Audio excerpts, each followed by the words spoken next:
Guys, just a quick heads up that I'm changing up the format of the podcast for a few episodes.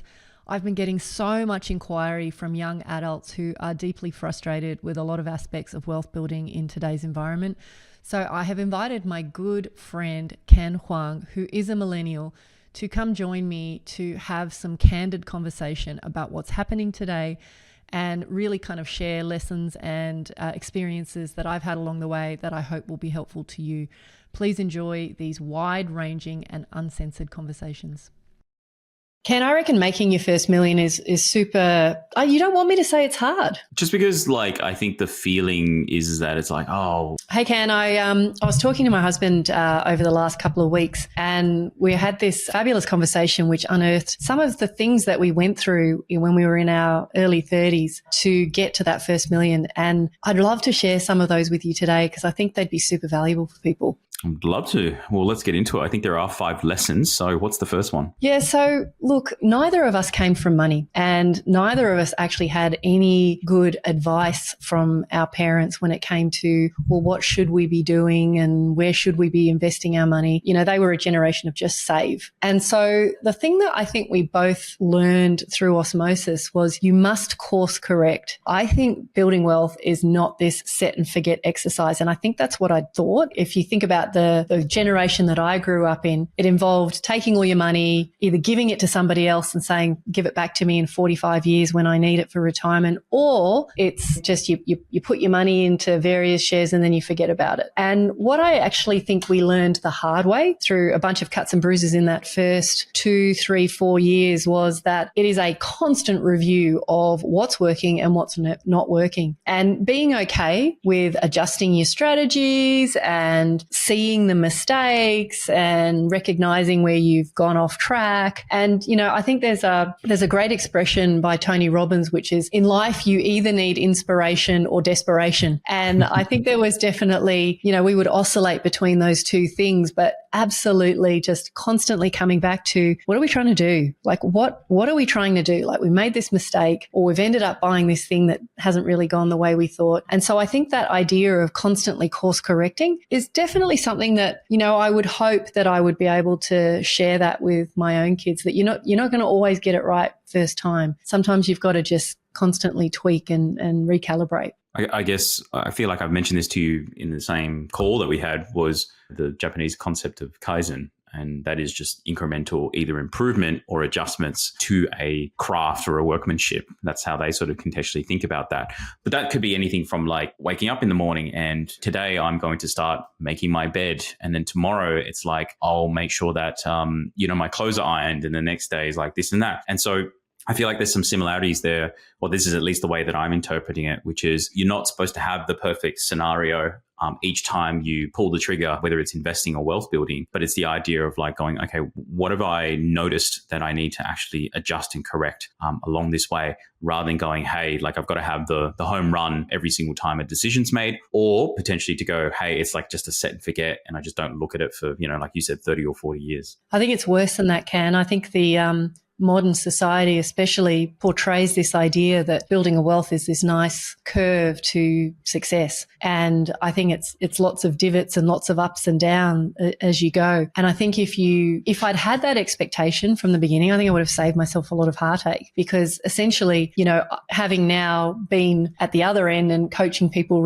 who are getting started, I see that it is absolutely the most natural thing to get off course, to make mistakes, to need to refine. I think it's very rare to stumble across people who build wealth mistake-free and have no need for course correction. So I think there's a little bit of expectation management there.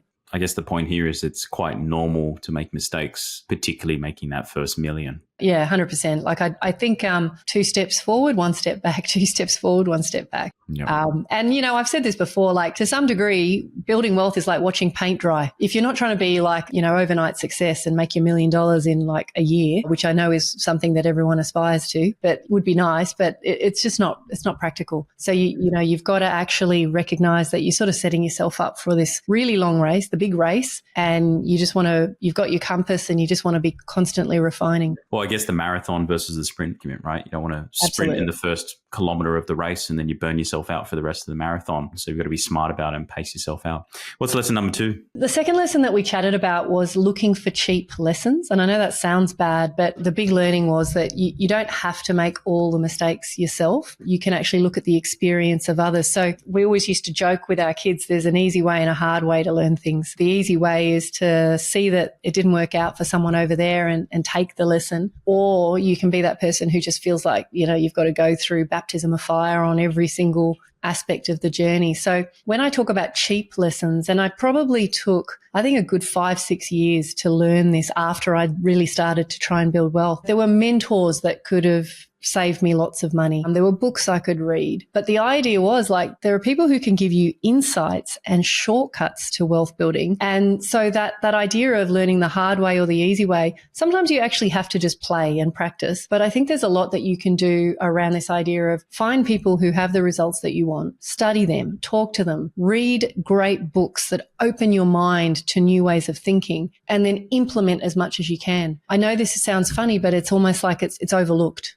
It's just easy to take the shiny object that we see on socials and think that that's the right way to do things. This is a question of kind of looking for cheap lessons, but doing it with a bit of a lens of, is it real? Is it not real? What about lesson number 3? Lesson 3. So this one was one, again, that I think is actually really challenging, but sounds really easy, which is to curb your appetite to spend. When I started my career very early on, I went overseas and I lived in London, New York, Hong Kong, and it was so easy to get swept into the spending money on experiences and restaurants and clothes. And one of the things I learned when I came back to Australia, I thought money's just always going to be this easy. And then suddenly it wasn't. And so there was a very harsh lesson there initially. But the more I started to learn about the possibility of what financial independence looked like, the pain around kind of curbing my appetite to spend just evaporated. It became super easy. So, there's an expression, you can be hot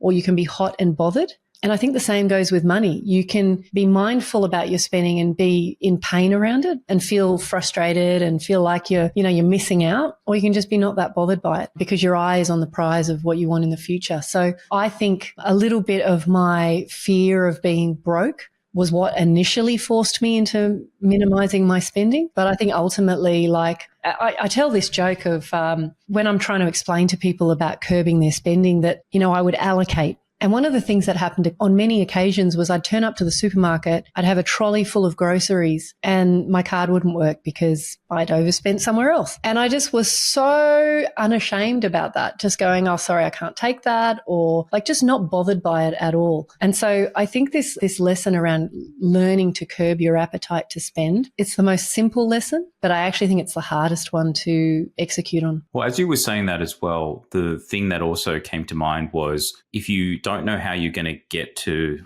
your destination, then of course, trying to cut down and make these decisions to get there is going to be even harder, right? I sort of use the weight loss example again, is if you don't know what exercise you need to do and how to actually eat well, it's going to be really hard for you to actually make a decision to, try and lose weight or get fitter as well. I think the same thing is quite similar in money, which is, well, if you don't know what the steps are in order for you to get to there, meaning, if you want to be earning a certain amount or you need to be investing or have a net wealth by this amount or this much passive income from your assets, then you have no hope of understanding what are the first initial steps that you need to take to be able to get there as well. And so depriving yourself, I guess, which is probably what people feel whether it's weight loss or if it's curbing your spending, is really difficult because you don't know how to get to, the end prize as well. But yeah, that's just sort of how I interpreted it. Yeah. And that's why I think pairing that with the one before, which is if you've got guides to kind of light the path for you and make that a really clear, this is all you got to do and you'll get where you want to go, then it's much easier to make that decision. Because your values shift. I have to tell this because it was such a great story. One of our members in our community this morning, when I first met him, was expressing a burning desire to own a Porsche. Basically, the guy can afford it. That's the bottom line. But for various reasons, he had, I can't buy that. He was in agony about the guilt of spending money on a Porsche when he hadn't hit the financial aspirations that he had. And today, just out of the blue, he shares, I don't want the Porsche anymore. This journey to financial independence is so much more fun for me now. And I'm so engaged in it because I can see that this effort equals this outcome. And we were all like, we thought it was just fantastic, but it was just a funny, like I said, dude, you can do both. They're not mutually exclusive. But when you're earlier on in your journey, you got to make those tough calls. Yeah, I don't know if I have a relatable example because I definitely would still want the Porsche, especially if I had the money for it. But I suppose, interests and habits also change over time as well. And maybe what the North Star was when he first started is actually different now, right? Like things evolve and change. That was the exact conversation. The exact conversation we were having was that as your net worth grows and your means grows, for some reason, your appetite to accumulate more stuff actually diminishes. And you're not really sure why. It's not because you don't appreciate those things, and it's not because you're so frugal that you have pain around spending. It's more just... You just understand you don't really need it, right? And you don't really need it. What you value is health, connection, love, community, all these other things. Definitely. What's the next lesson? Lesson number 3 was, we're up to 3 or 4? 4, yep. Lesson number 4 was seek balance in your investing. So one of the things I felt that happened very early on in my journey was people kind of in my ear telling me what sorts of investments I should be doing. You should be buying this, or you should be doing this, and this will make you the most money. And often from people who didn't necessarily have the results that I actually wanted, but were kind of on the journey themselves. And like, for example, one of the things that was talked about and is still talked about is go out and buy the best blue chip property that you can. But I realized very early on, when you have finite income, and in fact, I would say, I argue I had very modest income, then doing those sorts of strategies just doesn't work. It causes too much stress. So the idea that John and I were talking about was this idea of seeking balance. You almost have to, the metaphor I would use is you're trying to climb out of a well, a really deep well that's slippery. And so you want to get like little footholds. The journey to the top of the well is as comfortable as it can be. If you start carrying boulders on your back as you're trying to climb out of that well, it just puts too much stress. So there were a bunch of strategies, especially around real estate, that I tried that just put us under such an enormous load. And the thing about real estate is it's such a big asset class. You can turn any ship around, but if you make mistakes with high value assets like that, it's just a big burden to carry for a period of time, and it basically you lose time. My journey to where I am could have been so much more simple and direct, but I made a few blunders along the way in terms of listening to people I shouldn't have listened to, chasing returns because I thought it would get me where I wanted to go faster without taking into consideration, like, can I carry this? Is this actually going to be comfortable for me? I think everyone will try and sell you on their version of how to get rich quick. You have to create, and I think this is a little bit around intuition, but you have to create an internal filter, which is to ask yourself the question, is that right for me? So if I buy that investment and I'm carrying this negative cash flow, or it exposes me to this kind of vulnerability, like if the economy tanks, I'm screwed, like those sorts of things, you need to ask yourself, is that the right strategy for me for now? And so that balance piece is more around comfort on the journey. Can you give an example of, sort of an investment deal that really put you under the pump and you didn't find balance in it whatsoever? I think it was the second or third investment property we bought in Melbourne. It was specifically to do as a development. What we hadn't realized was how much cost was involved in getting to each stage of the development. So, it was $4,000 for this consultant. Then it was going to be this, then it was this, then it was this. And so all we were shown was like, this is how much money you'll make at the end. And it'll take you roughly 12 months to 18 months to do it. It ended up taking us 4.5 years to develop that in the way that we were told we should do it. And it was because we just couldn't afford to carry it. We just couldn't afford all the different steps along the way. You just got to be really careful, like in hindsight. And in the end, I'll tell you what happened. We ended up with these 2 units that were worth a lot. We made a fabulous profit on it, an amazing profit, but we could barely afford to keep the properties. And so, it was one of these, like, it didn't really work out on so many levels the way that we thought it would. And, to be honest, we nearly choked a few times where we nearly lost the whole lot. Wow.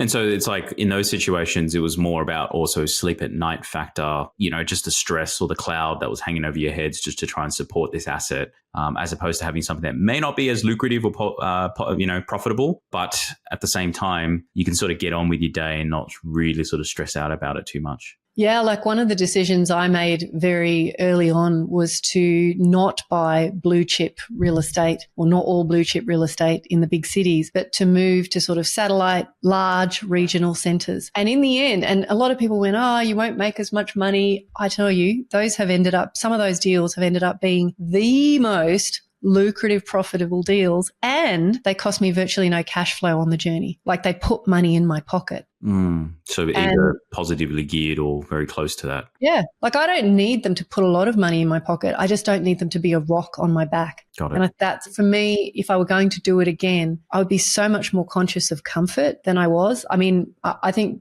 John and I redlined our finances for a very long time and made life very uncomfortable. And I don't think that was necessary. All right. And what's the last lesson? Last lesson was lesson number 5, selecting one interim goal at a time. So this is a super valuable lesson for people who want it all and they want it now. If you think about all the types of financial goals you can have savings goals, learning goals, buying goals, investing goals. It's about kind of saying, setting a priority and a plan around that set of values or priorities. And I know I say this like a broken record. You can have it all. You can't just have it all at once. So it's very hard to say, well, I want to set a savings goal to buy my first piece of real estate. And at the same time, I want to be investing in all this other stuff as well. Like it's just, sometimes you can do it all, but sometimes when you do it all, you dilute the impact of your ability to make incremental gains. And so I think I had a little bit of that going on when I was getting started. I wanted it all. I wanted to be able to save for the big deals and do developments and things like that. And I wanted to invest at the same time. And I wanted to invest in, alternative real estate and. And I think it was a very painful but, necessary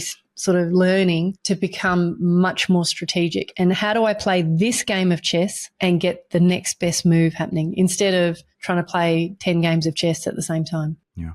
I saw Alex Hormozy show this visually, and I think what he did was basically had all these cups lined up and he started saying, right, like this is your jug and this is all the sort of focus and attention you can give something. And he started saying, look, if you divide your attention and your bandwidth towards multiple things, people talk about, how I earned 7 different streams of income, or how I, managed to set up 12 businesses and they all make me this much amount of money. Instead, the reality is that you're better off focusing on one thing and getting really, really good at that one thing, as opposed to trying to do 7 or 8 things at the same time, because you only have a finite number of resources. In this case, his metaphor was water, which is the equivalent of time and focus. And sort of as he was explaining, he was pouring it into individual cups. And you can see there that you just can't give your full attention to anything because you have divided focus. And I think that same lesson rings true in terms of what you're saying is why don't you just focus on just the one thing, get that done, right, before you move on to the next thing, instead of trying to go, right, why don't we just do all 5 things at the same time, which I've actually been guilty of in many ways, not necessarily in investing, but maybe in the game of business. But I had to learn that the hard way, because I realized I was well, if I tried to do 5 different things, I'm not going to do any of them well. Whereas if I just focus on the one thing, that will sort of, I guess, exponentially do better than, the 5 things doing okay. I think we've already used this quote, but the Bruce Lee, fear not the man who knows 10,000 kicks, fear the man who's practiced one kick 10,000 times. And I would say it's actually what I've become known for is being a really good strategist. But I would actually say it's not an attribute that I was naturally gifted with. I actually had to work really hard, patience as well. You have to pair all of that with a nice bow, that we call patience, because if you can only do one thing at a time and that the wheels move slowly with your wealth building, but you're very clear on what you want, then patience has to follow. You have to be very patient. But I would actually say that becoming strategic in your thinking is just a natural byproduct of recognizing that just one interim goal at a time. So super important wealth building piece for anyone who's serious about building wealth, and yet so missed in mainstream conversation. Definitely. Because I think, from our good friend Vin Jiang, he talks about, he's a magician. So he sort of talks about there's 2 aspects to a really great magician, and 99% of books that he's read focus on technical, I guess, understanding of how to do magic. That's your sleight of hands, how the trick works, all the different angles and things like that. But very little little people actually teach about showmanship. And so how that sort of correlates to what you're saying here is like, I think a lot of people focus on like, what's the sort of silver bullet? What's the big chess move that you can do to like make it checkmate? What are the things that you can sort of like, what are all the opportunities that are out there? But no one out there is actually teaching potentially the mindset behind what it takes to actually build genuine wealth, like patience, understanding to not focus on shiny objects, doing one thing at a time, which is what you're advocating here. It's because it's not sexy. People don't want to know that sort of stuff. And so I would argue that you say, oh, you're a really good strategist. I would also say it's like there is a huge component of EQ, mindset management when it comes to building wealth that I think people are their own worst enemies when it comes to building wealth. They make decisions that fly in the face of their own self-interest because they think that's the thing that you've got to do as well. And so I've been someone who has been in that position as well. And it wasn't until someone, I guess, unveiled or really sort of pointed out to me these sort of things did I realize, because you don't know what you don't know. You know, you talk about unconscious incompetence. That's basically what it was. So yeah, I guess that's the last thing I'll say about this, which is all of these lessons that you're distilling down. I think people are looking for like, what's that sort of big move or those things? But in actual fact, it's like, well, how do I need to think about things? How do I need to approach problems? And what are the sort of the things I need to consider in order for me to make the right decisions? Because there's no one way or one pathway to be able to get to where you want to get to. There's multiple ways to get there. You just got to have the ability to identify what's best for you. That was gold, Can. And I would say to that, if you think about it from the investing, like the actual investing part of the wealth building journey, if you talk to most people, they're interested in exactly what you're saying. What is the one killer deal that I can get my hands on today that's going to get me most of the way there? It's the wrong thinking. The right thinking is, what are the consistent efforts that I can make in deals that give me a reasonable return that are actually going to move the needle and take me further along on my journey. And, you know, my final thoughts on all of this, if you're going to put a bow around it, is consistency will always trump flashes of brilliance. Always. No question. So people need to stop looking for killer deals. Like, they waste so much time looking for killer deals and start focusing on consistent efforts. If you're